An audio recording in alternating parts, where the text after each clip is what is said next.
সুপ্রভাত আমার দিদি ও বোনেরা, বন্ধুরা, কেমন আছো তোমরা সবাই? আশা করি তোমরা সবাই খুব ভালো আছো, সুস্থ আছো। আমিও ভগবানের আশীর্বাদে খুব ভালো আছি। এখন বাজে সকাল 6টা। তবে চলো তোমাদের সাথে নিয়ে আজকের ব্লগটা আমি এখান থেকে শুরু করে দিলাম। আশা করি অন্যান্য দিনের মতো আজকেও তোমাদের এই ব্লগটা ভালো লাগবে। সকালবেলা উঠে প্রথমে স্নান করে ব্রেকফাস্ট বানিয়ে নিয়েছি, রুটি ও আলু পটলের সবজি বানিয়েছি। তারপর ঠাকুরকে স্নান করিয়ে রুটি, তরকারি ও আম খাইয়ে আমি আবার কিচেনে চলে এলাম দুপুরের লাঞ্চ বানানোর জন্য। তোমাদের সাথে কথা বলতে বলতে এদিকে দেখো আমার কলমি শাকের ভাজাটা হয়ে এসছে।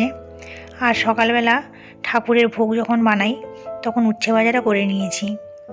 আজকে আর বিশেষ কিছু বানাবো না, মাছের ঝোল করব। আর আমার কলমি শাকের ভাজা হয়েছে, উচ্ছে ভাজা হয়েছে, কারণ আজকে ভাবছি ঘরটা একবার স্কচ ব্রাইট দিয়ে ভালো করে ঘষে তারপর মুছবো। এই গরমে আর বেশি মশলা দিয়ে আর ঝোল খেতে ভালো লাগছে না। আজকে ভাবছি একবারে পাতলাভাবে ঝোল বানাবো। একটু জিরে বেটে নিয়েছি আর টমেটো পেস্ট করছি, লাস্টে একটু ধনেপাতা দিয়ে দেবো। মাছের একটু হালকা ঝোল বানাবো, ওই জন্য মাছটা আগে ভেজে নিচ্ছি। মাছটা ভাজা হওয়ার পর আমি তেলের উপর কালো জিরে ফোড়ন দিয়েছি আর জিরে বাটার সাথে কাঁচা লঙ্কা বেটে একসাথে তেলের উপর ভালো করে কষিয়ে টমেটো পেস্ট দেওয়ার পর জল দিয়ে ফুটে গেলে তারপর মাছ দিয়ে লাস্টে ধনেপাতা ছড়িয়ে দিলাম। আমার মাছের ঝোল রেডি। এইভাবে গরমের সময় পাতলা করে মাছের ঝোল বানিয়ে খেলে খুব ভালো লাগে খেতে। সকালবেলা আমার রান্নাটা কমপ্লিট করে নিলাম, এরপর চলে যাব ঘরটা মুছতে। বাচ্চারা এখনও ঘুমিয়ে আছে, ভাবছি ওদের ঘুম থেকে ওঠার আগে ঘরটা ভালো করে পুরো মুছে নেব। তা না হলে আমার ছেলে উঠে গেলে ও জেদ করবে, ওকে মুছতে দিতে হবে। আর বাচ্চারা যা দেখে ওদের তাই ইচ্ছে হয়। স্ট্যান্ড নিয়ে বারবার জলে ডোবাবে আর ওই নিয়ে ওর খেলা শুরু হয়ে যাবে। ও এরকম করে খেলতেও খুব ভালোবাসে। আমার ওই দিকের দুটো রুম আগে পরিষ্কার করা হয়ে গেছে আর এই ডাইনিং প্লেসটা বাকি আছে। তো এই ডাইনিং প্লেসটা আমি প্রথমে সার্ফ জল করে স্কচ ব্রাইট দিয়ে ভালো করে ঘষে নিচ্ছি, তারপর এটা মুছে নেব। আর আজকে দেখছি সকাল থেকে খুব হাওয়া দিচ্ছে, মনে হয় বৃষ্টি আসবে। টিপ টিপ করে যখন বৃষ্টি পড়ে আমার দেখতেও খুব ভালো লাগে। আমি সার্ফ জল করে স্কচ ব্রাইট দিয়ে ঘষে নিই অল্প অল্প জায়গা, পুরো জায়গাটা একসাথে আমি ঘষি না। অল্প অল্প জায়গা ঘষে নিয়ে মুছলে ভালো পরিষ্কার হয়ে যাবে। পুরোটা একসাথে ঘষে যদি মুছি, ওটা শুকিয়ে গেলে ওই সার্ফের সাদা সাদা দাগ হয়ে থেকে যাবে। আর এদিকে এই যে দেখো সোফার কভারটা এখন টাইট করে পাতানো আছে আর সাথে পিলোগুলো সুন্দরভাবে রাখা আছে। কিন্তু এইভাবে আর বেশিক্ষণ থাকবে না, বাচ্চারা তখন ঘুমিয়ে আছে, যখন উঠে পড়বে এর উপরেই রাখানো শুরু করে দিবে আর এই পিলোগুলো নিয়ে তখন ছোড়াছুড়ি করবে। আমি এদিকে ঘর মুছছি আর ওদিকে খুব কোকিলের আওয়াজ আমার কানে ভেসে আসছে। এখানে খুব সকালবেলা প্রচুর কোকিল ডাকে, এত ভালো লাগে না কাজ করতে করতে কোকিলের আওয়াজ শুনতে, মনটা যেন কোথাও হারিয়ে যায়। এই স্ট্যান্ডটা থাকার জন্য এখন ঘর মোছাটা খুব ইজি হয়ে গেছে। তারপর প্রত্যেকটা খাটের নিচেও মোছা যাচ্ছে, টেবিলটা নিচে কোনায় কোনায় প্রত্যেকটা জায়গায় ভালো করে মোছা যায়। তারপর দাঁড়িয়ে থেকে খুব সহজে মোছা যায়। এদিকে আমার ঘর মোছা প্রায় শেষের দিকে আর ওদিকে বাচ্চাদেরও আওয়াজ আসছে, ওরাও ঘুম থেকে উঠে পড়েছে। এই যে আমার ছেলে আগে উঠে পড়েছে আর মেয়ে বলল আর একটু ঘুমোবে, তাই তাকে এখন তুললাম না। গতকাল রাতেও অনেকক্ষণ পড়ছিল, ওর অনেক হোমওয়ার্ক ছিল, ওই জন্য ঘুমোতে একটু দেরি হয়ে গেছে। তাই ভাবলাম যখন একটু ঘুমোতে চাইছে ঘুমোক, আবার একসাথে খাওয়াতে বসলেও দুজনে দুষ্টুমি করবে। আমার ছেলের খাওয়া হয়ে গেছে, ওকে জল খাইয়ে এদিকে কৌটোগুলো 10 মিনিট আমি সার্ফ জল করে ভিজিয়ে রেখেছিলাম। আর ওদিকে মাঝখানে গিয়ে আমার মেয়েকে স্নান করিয়ে দিয়েছি, ও বিস্কিট খাইয়ে দিয়েছি। কারণ আমার মেয়ে বলল সকালবেলা ও এখন রুটি খাবে না, ও ঘুম থেকে উঠে সঙ্গে সঙ্গে রুটি খেতেও চায় না। তাই ওই টাইমটার মধ্যে আমি ভাবলাম যে কৌটোগুলো ভালো করে পরিষ্কার করে নিই।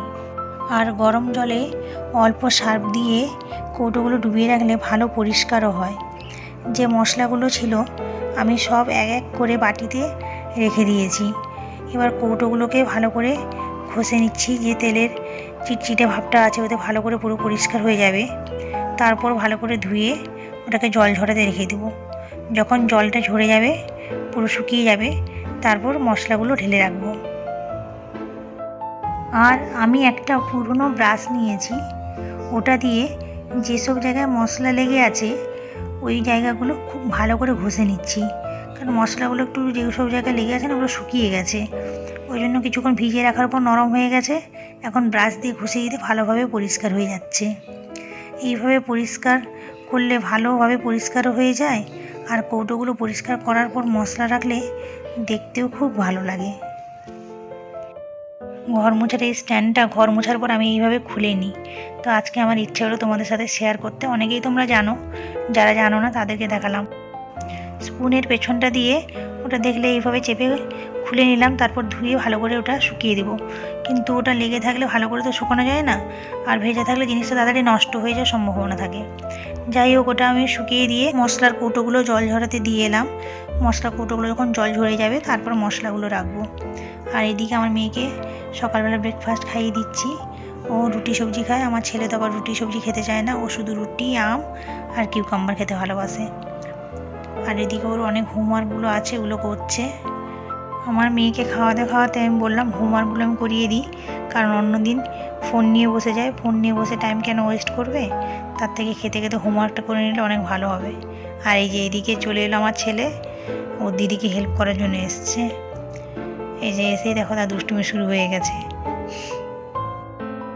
দুজনের গলায় গলায় যেমন ভাব, আবার দুজনে খুব মারপিটও করে। দিদি মারে না ভাইকে, ভাই দিদিকে মারে বেশি। এই যে এখন দিদি দই খাচ্ছে দেখে বলছে বাবাকে আমি খাবো না। ওকে দইয়ের বাটিটা তুলে বলছি খাবি, বলছে না ওটা খাবে না, ও শুধু ম্যাঙ্গো খাবে।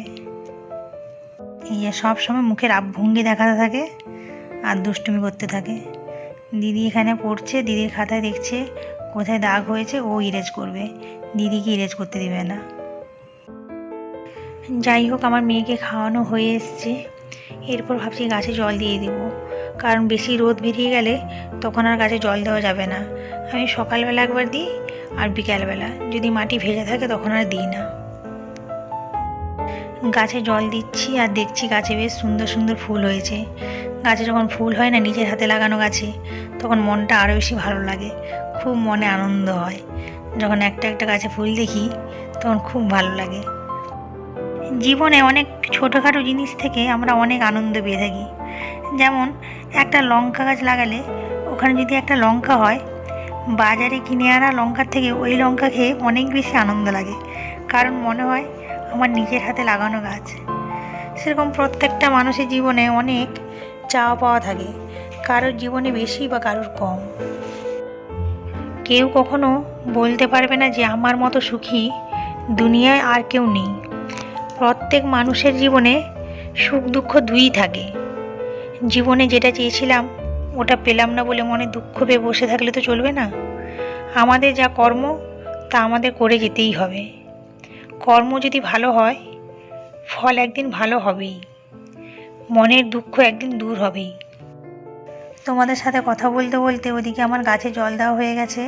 তারপর এই যে আমার ছেলেকে স্নান করাতে নিয়ে এসেছি। ওই যে মাথায় শ্যাম্পু করছে, একটু একটু গল্প করে হাসাতে হাসাতে শ্যাম্পু করাতে হয়। ওই যে আমাকে দেখাচ্ছে, ইনস্ট্রাকশন দিচ্ছে, একবার বলছে আপ করো ডাউন করো, ওই যে আমাকে ইনস্ট্রাকশন দিচ্ছে, ওইভাবে আমি করছি।